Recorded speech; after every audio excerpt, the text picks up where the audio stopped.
Hey everybody, so today you're going to study the second of Coleridge's conversation poems called Frost at Midnight. It was written in 1798, just after he'd moved into a new house. Now this is the place that he moved to. It was known as Nether Stowey, and it was beautiful. So for Coleridge, a romanticist who was looking to live near nature, in nature, and in order to foster that creative, imaginative spirit that he had, this was the perfect place. It's full of beautiful old buildings like these. You can see the moors there. It had its own castle keep, so this is the remnants of a castle from the 12th century. So there's that kind of romantic Arthurian sort of feel to the place as well. And if we look over here, this is Coleridge's cottage. Now, it doesn't look like much from the back, or from the front, sorry, but if you go to the back, this was the backyard. So for someone like Coleridge, you can imagine that this would have been a very beautiful, very wonderful place to live, somewhere that he could have gained real inspiration. And that's kind of what this poem focuses on. Now, I'm not going to analyse the poem. That's your job. So I'm just going to give you a little bit of background information and some of the ideas based on symbolism that we see in the poem. So this is where the poem would have been written. Now, it was written, and this is the actual parlour, or what we would call a living room, I suppose, in Coleridge's house, where he was staying. And he only stayed there for a year because he wanted to be near his friend, William Wordsworth. So he would have written the poem Frost at Midnight in this room, and the poem was written, sorry if I move this over here again, for his son Hartley, or while his son Hartley slept next to him in front of the fire. And he would have been looking out this window at the frost outside.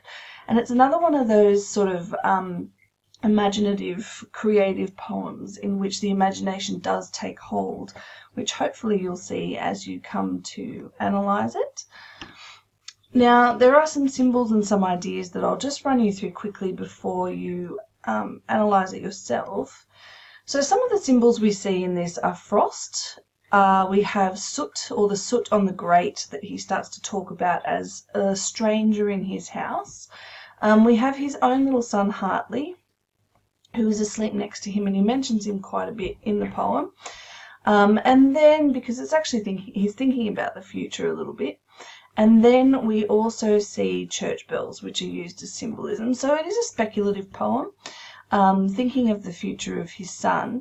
And if you look at all these images, they're quite dark and sort of, they don't look like they're happy, but that's not actually where the poem ends, which I'm hoping you're going to be able to work out for yourself. And as we go through and read the poem, you're going to be able to see that some of these natural images are actually related back to his son, to himself, to the imagination. So here are some images. I'm not going to read the poem. You have the choice to either read it yourself, or you can hang on till the end of this video and Richard Burton will read it for you. But as I flick through the poem, which is down the left-hand side, we have some images that come up, or some symbols that come up as well. So we've got the owlet, or the baby owl, which you might be able to draw some sort of conclusions with. We've also got these images. So there's church. The church is one of the images that crops up. And finally, where you looked before at those sort of dark church bell and the dark frost images, this is kind of where the poem can end. We've got these images here of the light, of beauty, of all of that wonder that nature gives us, as well as some of those darker images that we see in the poem. And so it's going to be up to you now to analyse it. Do your research. If you want to, go ahead and read whatever you need to read. But what we're doing here today is looking at how you understand Romanticism. So what I'm looking for are any images or ideas or notions that you see in this poem that you've been studying so far, in terms of understanding what Romanticists were about and how they showed their ideas through poetry, particularly Coleridge. Okay, bye. The frost performs its secret ministry, unhelped by any wind.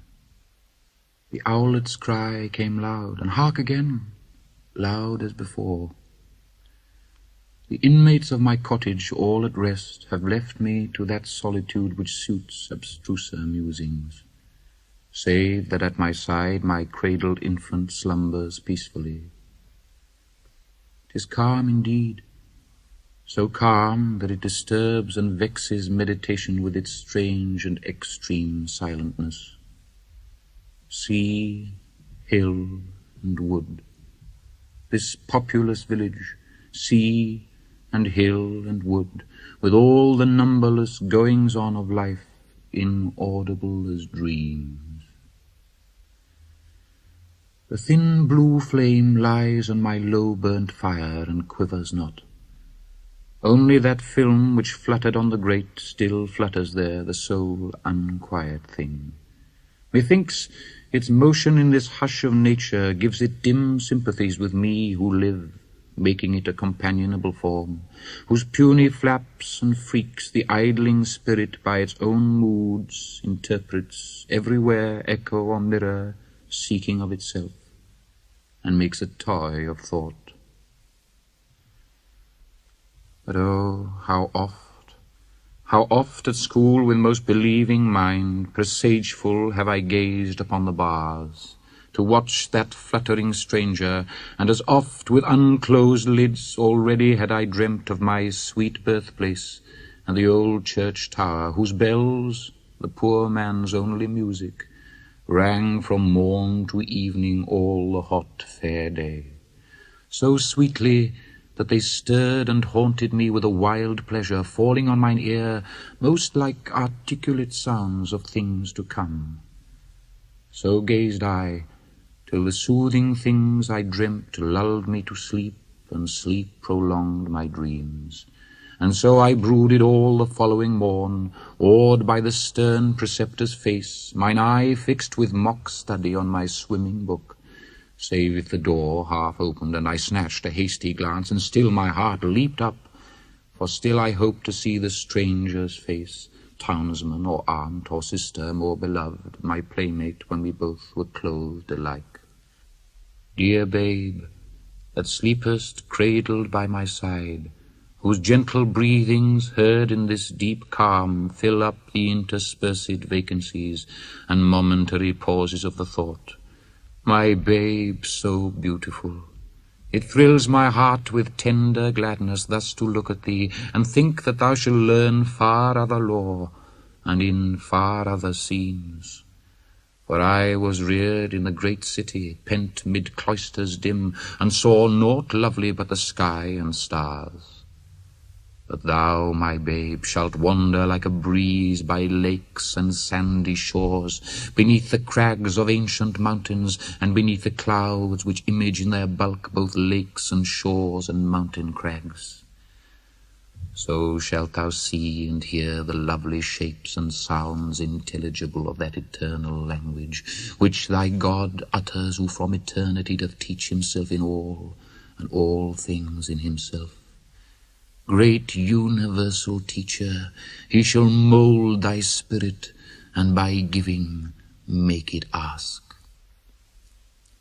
Therefore all seasons shall be sweet to thee, whether the summer clothe the general earth with greenness, or the red-breast sit and sing betwixt the tufts of snow on the bare branch of mossy apple-tree, while the nigh thatch smokes in the sun-thaw, whether the eave-drops fall heard only in the trances of the blast, or if the secret ministry of frost shall hang them up in silent icicles, quietly shining to the quiet moon.